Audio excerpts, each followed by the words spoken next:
Why did you join the RAF, Dougie? I joined the RAF on a whim, really. I was going to be a draftsman or an architect. That was my thing.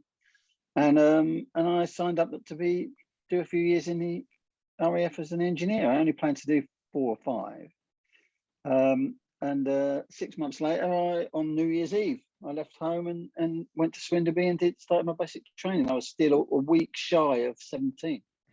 Wow. I was still 16 when I left. And I absolutely loved it. I ended up doing 18. 18 years on a whim. Yeah. First posting was Horton, which was the RAF nurses training hospital. So you can imagine what that was like, 400 single nurses on a camp. Right.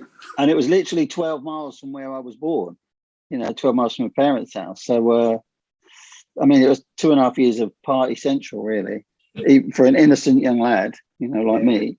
Yeah. And then I went from there to Gütersloh in North Germany, which was a Harrier squadron. Which was just, it was the point. It was a forward operating RAF base saved from Berlin. And I got off the plane literally in the middle of a Takeval. I'd never been in a Takeval before. I hardly even knew what it was.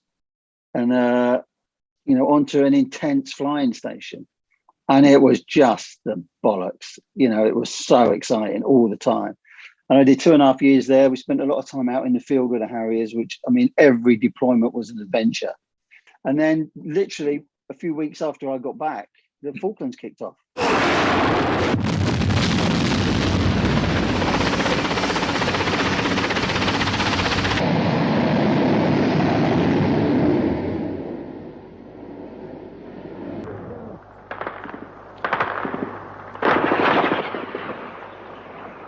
So I went down to spent much of the war on Ascension Island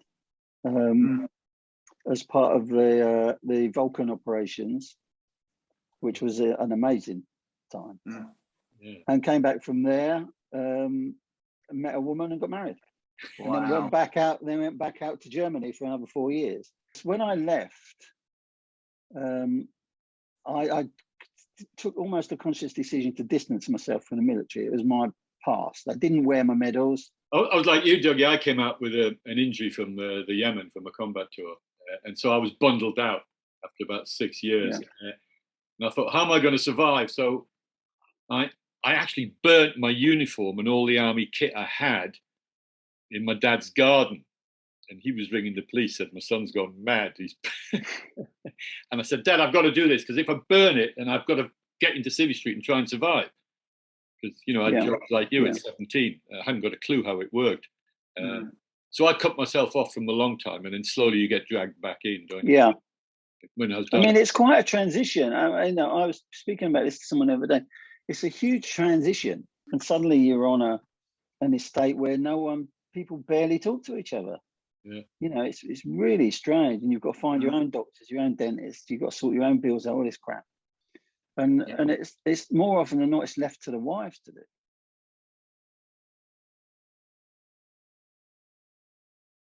So did you write when you were in the RAF, or did you start? No, our first book was, we had an idea to do a book about, for Euro 96, about being a football fan, being a hooligan in inverted commas. Green Street, everybody resonated with that if you were footy fans. My name is Matt Buckner. Last spring I got kicked out of Harvard. This is my brother Matt. I'll give you 100 if you take Matt here to the match. And you're going to be on your best behaviour. Well, come on then. We're sort of going into my place of business, right? I think that's like an organized political movement or something. No, mate. Green Street Elite. It's really about reputation. You might learn something. About soccer? Not about soccer. Come on, let's get out of here. Not when you're with us. You stand your ground and fight. Fight? I don't know how to fight. Just pick someone you hate. Yeah. It isn't knowing that your friends have your back. It's knowing that you have your friends' back. I originally wrote it about Tottenham and Arsenal. Because everything was about West Ham and Millwall. It was so typical. And it was only because one of the producers in America had heard of Millwall that they made us change it. And so it ended up being about West Ham and Millwall, and I just kind of adapted it to suit really. And I remember as a young kid, I'm a Blackburn Rovers fan. We used to have a football team, but that bit had gone. But I remember as a young kid, my granddad took me to a match. It was Blackburn versus Forest. It's 70s. I must have been, I don't know, 12 years old. And they were running across the pitch, Dougie. They get the players off and they start windmilling them. I thought it was like the gladiatorial games, mate. I was hooked on it. My grandfather was tutting alongside me, God rest his soul. And I put my hand up in the air, mate. Yeah, before I joined the army, I was one of those young lads, northern lads, windmilling down the terraces at Ewood Park. Yeah. Because it was everywhere. Yeah. You know, I mean, half the time, the only guys who were keeping clubs going were the guys who were fighting. You know, there were no one else there. In the military, you've got the guy next to you, you know he's got your back. He knows you've got your back. It's the same at football. Yeah. Exactly the same. It got to a point there where it was getting dangerous. It gone from fisticuffs to, I remember one time I was on leave and they were raining darts and pool balls across the top. Index. Well, that's why I got out, and a lot of people got out. And the fun went out of it. But that's certainly when I got out of it, and so did a lot of other people, because it's not what we wanted. How did you approach your first book then? Did you plot it out, or did you just want to write it? We broke it down into chapters based on opinions on certain aspects of the culture at that time. So there was the history, the impact of policing, the impact of the clubs, the impact of the media, the future, how you would stop it, which was the most important thing. And we used anecdotes to kind of flesh those chapters out, but they were based largely on our opinions of the game at that time. And our opinions just mirrored everybody else's. And that's why the book was a success. I mean, I only approached one publisher, which was Headline. And that was purely because that was the copy of the book I picked up in W.H. Smith's. And we just lucked in. But we didn't know any other authors. We didn't know anything about publishing.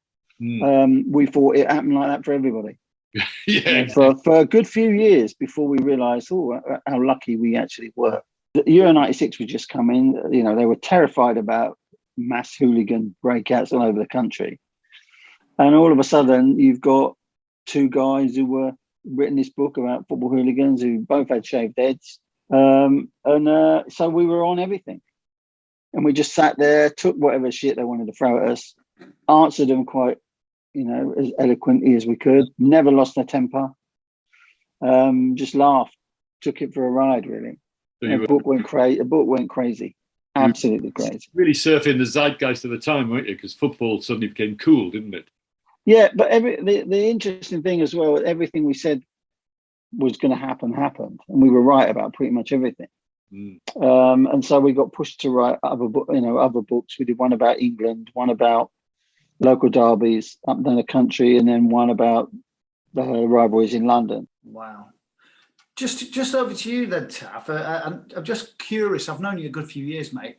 When you wrote your book, Fallen Soldiers, buddy, how did you pan that out? I just done 2 years therapy at St. Pancras for PTSD, and I had a lot of huge problems. And I'd been homeless for about 4 years and taking drugs. And when I came out of the PTSD therapy, it was suddenly like, wow, I can actually communicate with people. I've got things to say.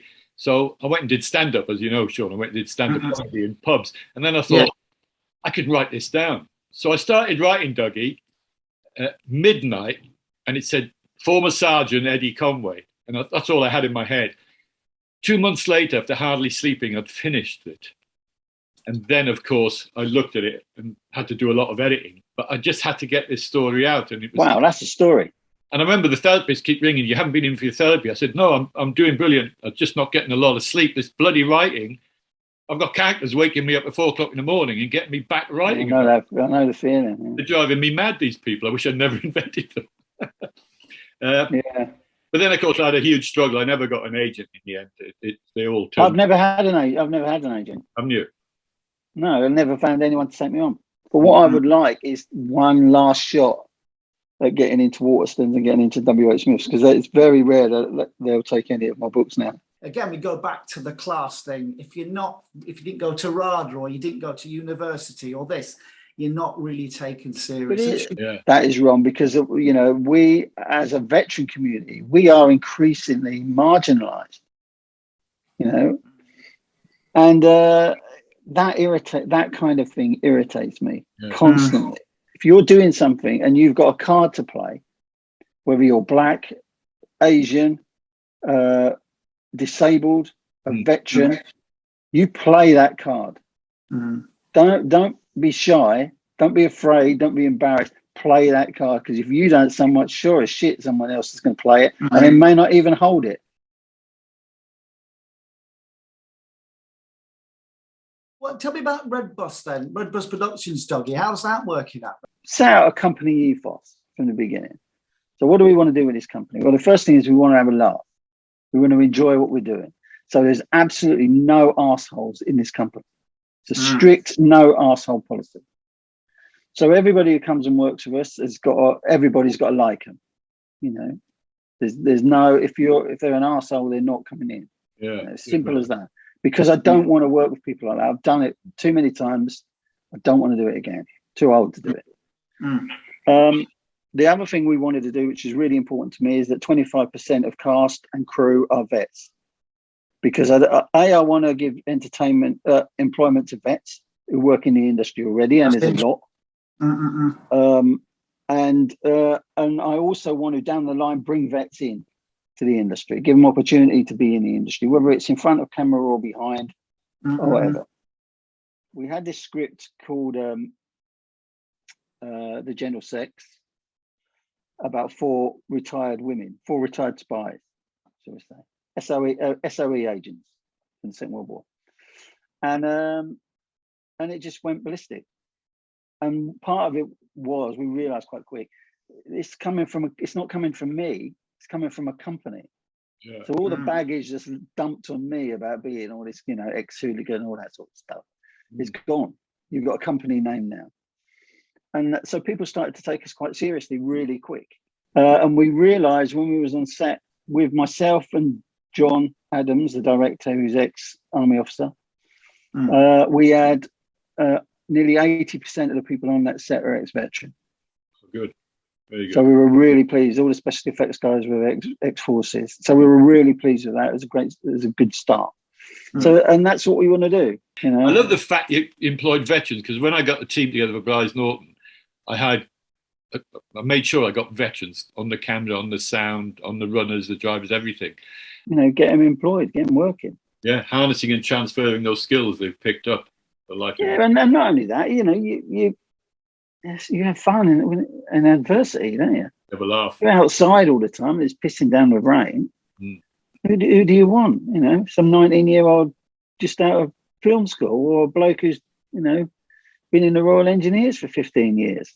You know? And Dougie, do people like from the military communities send in their scripts and stuff like that for consideration, or do you just do your own material? So I'll bring a director in, and I'll work with the director to mold the script into a shooting script, because it saves time and effort. To develop it with a director is it's much easier, because at the same time he's thinking about locations and you know, schedules and actors and all these sorts of things, where I'm just thinking about dialogue. You know, one of the best bits of advice I was ever given by an actor was, give me something to do. Give me some room to actually act, not just say words. It's really important when you think about it. So, and it's a team effort, it's a collaboration. I had an incident on the set of a movie where we had a lot of extras down, and they were lads I knew, or I'd made contact on Facebook and stuff like that. And I said, look, we've got a big crowd scene, I need a lot of lads. There is no money in it. But it's going to be an experience, and you're going to have a laugh, and you'll get fed, and you'll be in a movie.